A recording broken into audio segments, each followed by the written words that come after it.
അല്ല, നിനക്കെന്തു പറ്റി? നീ എന്തിനാ ഇങ്ങനെ കരയുന്നത്? അയ്യോ അയ്യോ, പേടിക്കണ്ട, ഞാൻ നിന്നെ തിന്നില്ല. എന്നോട് പറയൂ, നീ എന്തിനാ കരയുന്നത്? നിന്നെ ഇങ്ങനെ കരയുന്നത് കണ്ടിട്ട് എനിക്കും കരച്ചിൽ വരുന്നു. നിന്റെ കൂട്ടുകാരും നിന്നെ ഒറ്റയ്ക്കാക്കിയോ?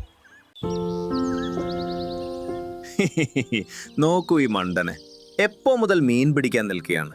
ഒരു മീൻ പോലും ഇവന്റെ കൊക്കിൽ വരുന്നില്ല. അല്ല, ഇവൻ മണ്ടൻ തന്നെയാണ്. അതുകൊണ്ടാണ് ആരും ഇവനെ കൂടെ കൂട്ടാത്തത്. ഇവൻ നമ്മളെ എല്ലാവരെയും കൊക്ക് സമുദായത്തിന് മുന്നിൽ നാണം കെടുക്കും. മതി, നിർത്ത്. എനിക്ക് നിങ്ങളുടെ ഒന്നും കൂടെ കൂടേണ്ട. ഞാൻ ഒറ്റയ്ക്ക് സന്തോഷമായിരുന്നോളാം. ലെംബോ കൊക്ക് കരഞ്ഞുകൊണ്ട് അവിടെ നിന്ന് ഓടിപ്പോകുന്നു. പക്ഷികളെല്ലാം അവനെ നോക്കി ചിരിക്കാൻ തുടങ്ങുന്നു. അവൻ പറന്നുപോയി ഒരു മരത്തിന്റെ ചുവട്ടിൽ ചെന്നിരുന്ന് കരയാൻ തുടങ്ങുന്നു. എന്തൊരു ചീത്ത കൂട്ടുകാരാണ് എൻ്റേത്. എപ്പോൾ നോക്കിയാലും എന്നെ കളിയാക്കുന്നു. ഇനി ഞാൻ ഇവരോടൊന്നും മിണ്ടില്ല. ലെംബുവിന്റെ ശബ്ദം കേട്ട് മരത്തിന് മുകളിലിരുന്നിരുന്ന തന്ത്രശാലിയായ കാക്ക ലെംബുവിനോട് പറയുന്നു, ഹേ ലെംബു, എന്തിനാ കരയുന്നത്? നിന്റെ പ്രശ്നത്തിന് എന്റെ കയ്യിൽ ഒരു നല്ല പരിഹാരമുണ്ട്. എന്ത്? അതെ, നിനക്ക് മീൻ കിട്ടാത്തതുകൊണ്ടല്ലേ നീ കരയുന്നത്? നിന്റെ കൂട്ടുകാരെല്ലാവരും നിന്നെ കളിയാക്കിയല്ലേ? സാരമില്ല, ഞാനില്ലേ, ഞാൻ എപ്പോഴാണ് ഉപകരിക്കുക. ഞാൻ നിനക്ക് ഭക്ഷണത്തിന് വഴിയുണ്ടാക്കാം. ആ കൊള്ളാം. പക്ഷേ എങ്ങനെ? നീ കണ്ടോ? വാ, എന്റെ പിന്നാലെ വാ. കാക്ക പറന്ന് എങ്ങോട്ടോ പോകാൻ തുടങ്ങുന്നു. ലെംബു അവന്റെ പിന്നാലെ പോകുന്നു. രണ്ടുപേരും വലിയൊരു കുഴിയുടെ അടുത്തെത്തി നിൽക്കുന്നു. കാക്ക വേഗം വേഗം അതിൽ ഇലകളും വിറകുകളും നിറയ്ക്കുന്നു. നീ എന്തായി ചെയ്യുന്നത്? എനിക്കൊന്നും മനസ്സിലാവുന്നില്ല കാക്കച്ചേട്ടാ. കണ്ടോ, ഇപ്പോൾ ഇവിടെ തവളകളുടെ ഒരു കൂട്ടം വരും. അവർക്ക് ഈ കുഴി കാണാൻ പറ്റില്ല. നീ അവരോട് ഈ വഴി കുളത്തിലേക്കാണ് പോകുന്നതെന്ന് മാത്രം പറഞ്ഞാൽ മതി. ഞാൻ ഒളിക്കാൻ പോവുകയാണ്. എന്നെ അവർ വിശ്വസിക്കില്ല. ഇത്രയും പറഞ്ഞ് കാക്ക കുട്ടിക്കാടിന് പിന്നിൽ ഒളിച്ചിരിക്കുന്നു. തവളകളുടെ ഒരു കൂട്ടം അവിടെ വരുന്നു. അല്ല കൊക്ക് ചേട്ടാ, ഞങ്ങൾക്ക് വഴി തെറ്റിപ്പോയി. ഞങ്ങൾക്ക് കുളത്തിലേക്കുള്ള വഴിയൊന്ന് പറഞ്ഞു തരുമോ? അതെ സഹോദര, മുന്നോട്ട് നേരെ പോകൂ. എന്നിട്ട് അവിടെ നിന്ന് ഇടത്തോട്ട് തിരിയുക. അപ്പോൾ കുളമെത്തും. നന്ദി കൊക്കുചേട്ടാ. എല്ലാ തവളകളും മറ്റൊരു വഴിയിലൂടെ പോകുന്നു. ദേഷ്യത്തിൽ കാണു കാക്ക വന്ന് കൊക്കിന്റെ നേരെ ഒച്ച വയ്ക്കുന്നു. നിനക്ക് വട്ടാണോ? നീ എന്തിനാ അവരെ എല്ലാവരെയും കുളത്തിലേക്ക് പറഞ്ഞു വിട്ടത്? ഇപ്പോൾ അവരെല്ലാം ഈ കുഴിയിൽ വീണേനെ. നമുക്ക് അവരെ തിന്നാമായിരുന്നു. ഇല്ല, എനിക്ക് അങ്ങനെയൊരു വഞ്ചന ചെയ്യാൻ പറ്റില്ല. ഞാൻ ഒരിക്കലും നുണ പറയില്ല. അതെ, അതുകൊണ്ടാണ് ആരും നിന്നോട് കൂട്ടുകൂടാത്തത്. നിന്റെ സ്വന്തം കൊക്ക് കൂട്ടുകാർ പോലും. ഞാനും നിന്നോട് സംസാരിച്ച് വലിയ തെറ്റ് ചെയ്തു. ഇനി പോ, വിശന്ന് മരിക്ക്. കാക്കയുടെ ഇത്തരം വർത്തമാനം കേട്ട് ലെംബുവിന് വലിയ വിഷമമാകുന്നു. പക്ഷേ അവനൊരിക്കലും നുണ പറയില്ലായിരുന്നു. അവൻ വിഷമിച്ച് വിശപ്പോടെ തന്നെ ഉറങ്ങുന്നു. പിറ്റേന്ന് രാവിലെ അവന്റെ വിശപ്പ് നിയന്ത്രിക്കാൻ കഴിയാത്തത്രയായി. എന്ത് ചെയ്യും? ഇങ്ങനെ പോയാൽ ഞാൻ ശരിക്കും വിശന്ന് മരിക്കും. വേണ്ട, ഒരു കാര്യം ചെയ്യാം. അടുത്തുള്ള പുഴയിലേക്ക് പോകാം.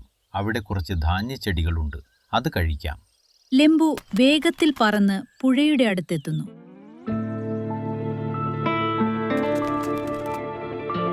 മഴ കുറവായതുകൊണ്ട് പുഴയിൽ വെള്ളം വളരെ കുറവാണെന്ന് അവൻ കാണുന്നു. പാവം പുഴയിലെ ജീവികൾ. ഇത്ര കുറച്ച് മഴ പെയ്തതുകൊണ്ട് പുഴയിൽ വെള്ളമേ ഇല്ലാതായി. ലെംബു അടുത്തുള്ള കുറച്ച് ധാന്യങ്ങൾ തിന്നുകയായിരുന്നു. അപ്പോഴാണ് അവന് ആരുടെയോ കരച്ചിൽ കേൾക്കുന്നത്. ലെംബു കൊക്ക് നോക്കുമ്പോൾ ഒരു മീൻ പുഴക്കരയിലിരുന്ന് കരയുകയായിരുന്നു. അല്ല, നിനക്കെന്തു പറ്റി? നീ എന്തിനാ ഇങ്ങനെ കരയുന്നത്? മീൻ ലെംബു കൊക്കിനെ കണ്ട് പേടിച്ചു പോകുന്നു. അവിടെ നിന്നും ഓടാൻ തുടങ്ങുന്നു. പക്ഷേ ലെംബു അവളോട് പറയുന്നു, അയ്യോ അയ്യോ, പേടിക്കണ്ട, ഞാൻ നിന്നെ തിന്നില്ല. എന്നോട് പറയൂ, നീ എന്തിനാ കരയുന്നത്? നിന്നെ ഇങ്ങനെ കരയുന്നത് കണ്ടിട്ട് എനിക്കും കരച്ചിൽ വരുന്നു. നിന്റെ കൂട്ടുകാരും നിന്നെ ഒറ്റയ്ക്കാക്കിയോ? എന്ത്? ഇല്ല ഇല്ല, അങ്ങനെയൊന്നുമില്ല. എന്റെ കുട്ടികൾ എന്നിൽ നിന്ന് പിരിഞ്ഞു പോയതുകൊണ്ടാണ് ഞാൻ കരയുന്നത്. എങ്ങനെ? എന്നോട് മുഴുവൻ കാര്യവും പറയൂ. സത്യത്തിൽ ഞാൻ ഈ പുഴയിൽ എന്റെ കുട്ടികളോടൊപ്പം സന്തോഷമായി കഴിയുകയായിരുന്നു. പക്ഷേ കുറച്ചു കാലമായി ഇവിടെ മഴ പെയ്തിട്ടില്ല. പുഴയിലെ വെള്ളം വറ്റിക്കൊണ്ടിരിക്കുകയാണ്. അപ്പോൾ എല്ലാ മീനുകളും പുഴയുടെ മറുകരയിലേക്ക് പോകാൻ തീരുമാനിച്ചു. കാരണം അവിടെ കൂടുതൽ വെള്ളമുണ്ടായിരുന്നു. അങ്ങനെ ഞാൻ ബാക്കി മീനുകളുടെ കൂടെ എന്റെ കുട്ടികളെ അയച്ചു. പക്ഷേ നീ എന്താ പോവാത്തത്? കാരണം എന്റെ ഭർത്താവിന് സുഖമില്ലായിരുന്നു. അദ്ദേഹത്തിന് നീന്തി മറുകരയിൽ എത്താൻ കഴിയില്ലായിരുന്നു. അതുകൊണ്ട് ഞാൻ ഇവിടെ അദ്ദേഹത്തോടൊപ്പം നിന്നു. അദ്ദേഹം സുഖമായാൽ ഒരുമിച്ച് മറുകരയിൽ പോകാമെന്ന് ഞങ്ങൾ വിചാരിച്ചു. പക്ഷേ ഒരു ദിവസം ഒരു ദുഷ്ട കൊക്ക് അദ്ദേഹത്തെ തിന്നു. ഇപ്പോൾ ഞാനിവിടെ ആകെ ഒറ്റയ്ക്കായി. നീന്തി മറുകരയിൽ എത്താനുള്ള വെള്ളവും പുഴയിലില്ല. ഇത്രയും പറഞ്ഞ് മീൻ വീണ്ടും കരയാൻ തുടങ്ങുന്നു. ലെമ്പുകൊക്കിന് അവളോട് വലിയ സഹതാപം തോന്നുന്നു. അയ്യോ അയ്യോ, നീ കരയല്ലേ, ഞാനില്ലേ, ഞാൻ നിന്നെ മറുകരയിൽ എത്തിക്കാം. എന്ത്? പക്ഷേ നീ ഒരു കൊക്കല്ലേ, നീ എന്നെ സഹായിക്കില്ല, നീയും എന്നെ തിന്നു. അങ്ങനെയാണെങ്കിൽ ഞാനിപ്പോൾ നിന്റെ അടുത്ത് നിന്ന് സംസാരിക്കുമോ? ഇല്ലല്ലോ, എന്നെ വിശ്വസിക്ക്, ഞാൻ ഒരിക്കലും നുണ പറയില്ല. വാ, എൻ്റെ കൊക്കിൽ ഞാൻ വെള്ളം നിറയ്ക്കാം, നീ അതിലിരുന്നു, ഞാൻ നിന്നെ മറുകരയിലെത്തിക്കാം. ശരി, ഞാൻ നിന്നെ വിശ്വസിക്കുന്നു, പോകാം. ഗിന്നി മീൻ പേടിച്ച് ലെമ്പുകൊക്കിന്റെ കൊക്കിൽ കയറിയിരിക്കുന്നു. രണ്ടുപേരും ആകാശത്തിലൂടെ പറക്കാൻ തുടങ്ങുന്നു. ഗിന്നി മീൻ ആദ്യമായാണ് ആകാശത്തെ. അവൾക്കത് വളരെ ഇഷ്ടപ്പെടുന്നു. കുറച്ചു നേരം കൊണ്ട് അവർ പുഴയുടെ മറുകരയിലെത്തുന്നു. കണ്ടോ, ഞാൻ നിന്നെ സുരക്ഷിതമായി എത്തിച്ചില്ലേ? ഗിന്നിയുടെ കുട്ടികൾ കരഞ്ഞുകൊണ്ട് അവളുടെ അടുത്തേക്ക് വരുന്നു. അമ്മേ അമ്മേ, അമ്മ വന്നല്ലോ. ഞങ്ങൾ അമ്മയെ ഒരുപാട് ഓർത്തു. അതെ അമ്മേ, ഈ ഞങ്ങളെ വിട്ട് എങ്ങോട്ടും പോകരുത്. നന്ദി കൊക്കുചേട്ടാ, നീ എന്നെ എന്റെ കുട്ടികളുമായി ചേർത്തു. എനിക്കിന്ന് ആകാശത്തിൽ പറന്നപ്പോൾ വലിയ രസമായിരുന്നു. സാരമില്ല, ഒറ്റയ്ക്ക് കഴിയുമ്പോൾ എത്ര വിഷമമുണ്ടാകുമെന്ന് എനിക്ക് മനസ്സിലാകും. നിനക്ക് നിന്റെ കുടുംബത്തെ കിട്ടി, എനിക്ക് വലിയ സന്തോഷമായി. എന്നാൽ ഞാൻ പോകട്ടെ. മീക്കു, നിൽക്കൂ, നിനക്ക് വിശക്കുന്നുണ്ടല്ലേ? അല്ല, ഇത് നിനക്കെങ്ങനെ മനസ്സിലായി? നിന്റെ കൊക്കിൽ ഞാൻ ഇരുന്നപ്പോ നിന്റെ വയറ്റിൽ നിന്ന് ഗുളു ഗുളു ശബ്ദം കേൾക്കാമായിരുന്നു. നിനക്ക് വിശക്കുന്നുണ്ടെന്ന് എനിക്ക് മനസ്സിലായി. പക്ഷേ നീ ഇവിടെ നിന്ന് വിശപ്പ് കൊണ്ട് പോകരുത്. വാ, എന്റെ പിന്നാലെ വാ. ഗിന്നി മീൻ എന്താണ് പറയുന്നതെന്ന് ലെമ്പുകൊക്കിന് മനസ്സിലാകുന്നു. പക്ഷേ അവൻ അവളുടെ പിന്നാലെ പോകുന്നു. ഗിന്നി മീൻ പുഴക്കരയിലുള്ള ഒരു ഞാവൽ പഴത്തോട്ടത്തിൽ ചെന്ന് നിൽക്കുന്നു. ഇതാ നോക്കൂ, ഇവിടെ ഞാവൽ പഴത്തിന്റെ ഒരുപാട് മരങ്ങളുണ്ട്. നിനക്കിവിടെ എത്ര വേണമെങ്കിലും ഞാവൽ പഴം കഴിക്കാം. ആഹാ, കൊള്ള, ഇവിടെ നിറയെ ഞാവൽപ്പഴമാണല്ലോ. ഇവിടെ ഞാൻ വയറ് നിറയെ ഞാവൽപ്പഴം കഴിച്ചാലും 2 മാസത്തേക്കിത് തീരില്ല. നീ എന്റെ ജീവൻ രക്ഷിച്ചു. അതിന് പകരമായി ഇതൊരു ചെറിയ സമ്മാനമാണ്. നിനക്ക് എപ്പോൾ വേണമെങ്കിലും ഇവിടെ പറന്നു വരാം, ഞാവൽപ്പഴം കഴിക്കാം. ഈ സ്ഥലം വേറെ ഒരു പക്ഷിക്കും അറിയില്ല. കൊള്ളാം, അപ്പൊ ഈ ഞാവൽപ്പഴങ്ങളെല്ലാം എനിക്കുള്ളതാണോ? തീർച്ചയായും നിനക്ക് മാത്രമുള്ളതാണ്. ലെമ്പുകൊക്ക് തന്റെ പുതിയ കൂട്ടുകാരിയിൽ നിന്ന് കിട്ടിയ ഈ സമ്മാനത്തിൽ വളരെ സന്തോഷവാനായിരുന്നു. അവൻ തോട്ടം മുഴുവൻ നടന്ന് ഞാവൽപ്പഴം കഴിക്കുന്നു. വയറു നിറഞ്ഞപ്പോൾ അവിടെ തന്നെ ഉറങ്ങുന്നു. ഇപ്പോൾ ലെമ്പുകൊക്കിന് ഒരിക്കലും വിശന്നിരിക്കേണ്ടി വരുന്നില്ല. എന്നാൽ അവന്റെ ഈ സന്തോഷത്തിന് അധികം ആയുസ്സുണ്ടായിരുന്നില്ല. ഈയിടെയായി കാണുന്നുണ്ട്, ഈ ലെമ്പു പറന്ന് എങ്ങോട്ടോ പോകുന്നുണ്ട്. ഇവൻ ഭക്ഷണവും അന്വേഷിക്കാറില്ല. എന്താണ് ഇതിന്റെ രഹസ്യം? അതെ, എനിക്കും ഇവനെ സംശയമുണ്ട്. വാ, നമുക്കിവനെ പിന്തുടരാം. 2 ദുഷ്ടകൊക്കുകളും ലെമ്പുവിന്റെ പിന്നാലെ പോകുന്നു. കൊക്ക് ഞാവൽപ്പഴത്തോട്ടത്തിൽ ചെന്ന് നിൽക്കുന്നത് അവർ കാണുന്നു. അയ്യോ, ഇവിടെ ഇത്രയും വലിയൊരു നാവൽ തോട്ടം ഉണ്ടോ? ഞങ്ങൾക്കിത് അറിയില്ലായിരുന്നു. അപ്പൊ അതാണ് ഇവൻ സുഖമായി ജീവിക്കുന്നത്. എനിക്കിവനോട് വല്ലാത്ത അസൂയ തോന്നുന്നു. ഇവിടുത്തെ മീനുകൾ ഇവന്റെ കൂട്ടുകാരാണെന്ന് തോന്നുന്നു. ഞാൻ ഇവനെ ഇങ്ങനെ സമാധാനമായി ജീവിക്കാൻ സമ്മതിക്കില്ല. ഇനി നീ നോക്കിക്കോ ഞാൻ എന്ത് ചെയ്യുമെന്ന്. ദുഷ്ടകൊക്ക് അവിടെ ഒളിച്ചിരിക്കുന്നു. രാത്രിയാകാൻ കാത്തിരിക്കുന്നു. ഇരുട്ടായപ്പോൾ കുറച്ച് മീനുകൾ കരയിലേക്ക് വരുന്നത് അവൻ കാണുന്നു. അവസരം കിട്ടിയ ഉടനെ ദുഷ്ടകൊക്ക് അവരെ ആക്രമിക്കുന്നു. ഒരു മീനിനെ കൊക്കിലൊതുക്കി പറന്നു പോകുന്നു. ബാക്കി മീനുകൾ കരഞ്ഞുകൊണ്ട് നിൽക്കുന്നു. കൊള്ളാം കൊള്ളാം, എന്തൊരു ബുദ്ധി! ഇനി ആ ലെമ്പൻ ഇവിടെ അധികനാൾ ഉണ്ടാവില്ല.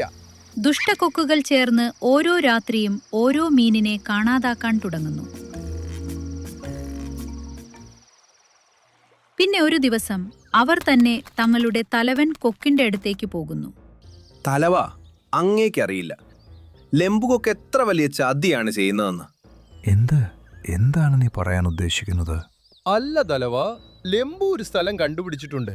അവിടെ നിറയെ മീനുകളുണ്ട്. അവൻ അവരെ ഒറ്റയ്ക്ക് തിന്നിറിയാണ്. നമ്മളോട് ആ സ്ഥലം പറഞ്ഞതുമില്ല. ഇത് നമ്മളോടുള്ള ചതിയല്ലേ? ആണോ സത്യത്തിൽ?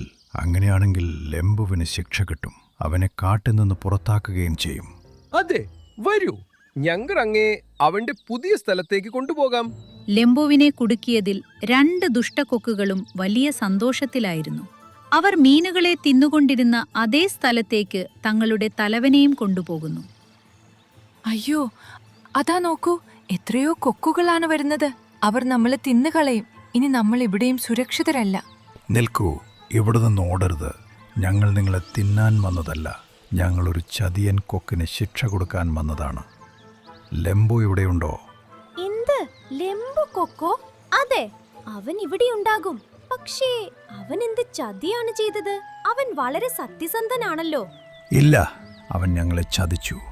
അവൻ ഒറ്റയ്ക്ക് മീനുകളെ തിന്നു. അതുകൊണ്ട് ഞങ്ങൾ അവനെ കാട്ടിൽ നിന്ന് പുറത്താക്കും. തലവൻ പറയുന്നത് കേട്ട് ഗിന്നിമീൻ ഞെട്ടിപ്പോകുന്നു. അവൾ പറയുന്നു, എന്ത്, മീനുകളോ?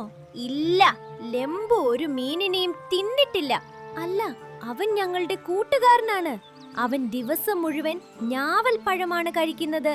സത്യത്തിൽ നിങ്ങളുടെ ഈ 2 കൊക്കുകൾ, അതെ, ഇവരാണ് ഞങ്ങളുടെ പല മീനുകളെയും തിന്നത്. പല മീനുകളും ഇവരിവിടെ വരുന്നത് കണ്ടിട്ടുണ്ട്. കള്ളത്തരം പൊളിഞ്ഞപ്പോൾ 2 ദുഷ്ടക്കൊക്കുകളും പേടിച്ചു പോകുന്നു. അല്ല, ഇവന് നുണ പറയുകയാണ്. അങ്ങനൊന്നുമില്ല. അല്ല, ഇവൻ കള്ളം പറയുകയാണ്. ഞാൻ ഇവനെ നേരിട്ട് കണ്ടതാണ്. ഇവൻ എൻ്റെ കുഞ്ഞിനെയും തിന്നാൻ നോക്കിയതാണ്. പക്ഷേ ഇവൻ അതിന് സാധിച്ചില്ല. ഇവൻ തന്നെയാണ് നമ്മുടെ ഒരുപാട് കൂട്ടുകാരെ തിന്നത്. അല്ല തലവ, ഇത് നുണയാണ്. മിണ്ടരുത്. ലെമ്പു എവിടെയാണ്? എന്നെ അവന്റെ അടുത്തേക്ക് കൊണ്ടുപോകൂ, വേഗം. അതെ, വരൂ, ഞാൻ അങ്ങേ അവന്റെ അടുത്തേക്ക് കൊണ്ടുപോകാം. ഗിന്നിമീൻ കൊക്ക് തലവനെ ഞാവൽ പഴത്തോട്ടമുള്ള സ്ഥലത്തേക്ക് കൊണ്ടുപോകുന്നു. സത്യത്തിൽ ലെമ്പു കൊക്ക് അവിടെ കിടന്നുറങ്ങുകയായിരുന്നു. ഇവനിവിടെ സുഖമായി ഉറങ്ങുകയാണല്ലോ. അതിനർത്ഥം നിങ്ങൾ രണ്ടുപേരും എന്നോട് നുണ പറഞ്ഞെന്നാണോ? നിങ്ങൾക്ക് ലെമ്പു കൊക്കിനോട് അസൂയായിരുന്നു. നിങ്ങൾക്ക് അവനോട് പകരം വീട്ടണമായിരുന്നു. നിങ്ങൾ രണ്ടുപേരും ഞങ്ങളെ ചതിച്ചു. ഇനി നിങ്ങൾ ഈ കാട്ടിൽ നിന്ന് പോയിക്കോളൂ. ഇനി മേലാൽ ഇവിടെ കണ്ടുപോകരുത്. 2 ദുഷ്ടക്കൊക്കുകൾക്കും ഇപ്പോൾ മിൽക്കക്കള്ളിയില്ലാതായി. അവർക്ക് നാണം കെട്ട് കാട് വിട്ടുപോകേണ്ടി വന്നു. ലെമ്പുകൊക്ക് ഞാവൽ പഴത്തോട്ടത്തിൽ സന്തോഷത്തോടെ കഴിയാൻ തുടങ്ങി. ഇപ്പോൾ അവനെ ആരും ഉപദ്രവിക്കാറില്ല.